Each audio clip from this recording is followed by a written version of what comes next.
ভাৰতৰ খেজুৰ বুলি ক'লে কোনবিধ ফলক বুজি পোৱা যায় প্ৰশ্নটোৰ উত্তৰ শুনিলে আপুনি আচৰিতই হ'ব কাৰণ ভাৰতবৰ্ষৰ যি আমাৰ চিনাকি তেতেলিকেই ভাৰতবৰ্ষৰ খেজুৰ বুলি জনা যায় কিন্তু এই তথ্যটো পোৱাৰ পিছতে আপুনি ভিডিঅ'টো এৰি নাযাব কাৰণ ইয়াৰ পিছত আপোনালৈ মই অধিক এটা আকৰ্ষণীয় তথ্য লৈ আহিছোঁ তেতেলিক কিয় ভাৰতৰ খেজুৰ বুলি কোৱা যায় আসলতে আৰব দেশৰ মানুহ যেতিয়া ভাৰতবৰ্ষলৈ আহিছিল অহাৰ পিছত তেওঁলোকে তেতেলি খাই চাইছিল আৰু তেতেলিৰ লগত তেওঁলোকৰ দেশৰ খেজুৰৰ গঠন প্ৰায় একে দেখা পাইছিল পাৰ্থক্য আছিল মাত্ৰ এটাই খেজুৰ মিঠা আৰু তেতেলি টেঙা আৰু মিঠাৰ সংমিশ্ৰণ তেওঁলোকে যেতিয়া ভাৰতবৰ্ষৰ পৰা আৰব দেশলৈ সেই তেতেলি লৈ গৈছিল তেতিয়া তেওঁলোকৰ দেশত গৈ তেওঁলোকে তেতেলিক তামৰ-ই-হিন্দ বুলি কৈছিল আৰবীসকলে খেজুৰক তমৰ বুলি কয় অৰ্থাৎ ভাৰতবৰ্ষৰ পৰা লৈ যোৱা খেজুৰ বুলি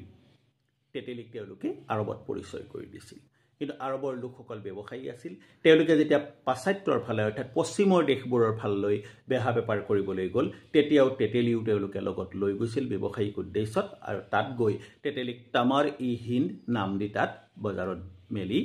দিছিল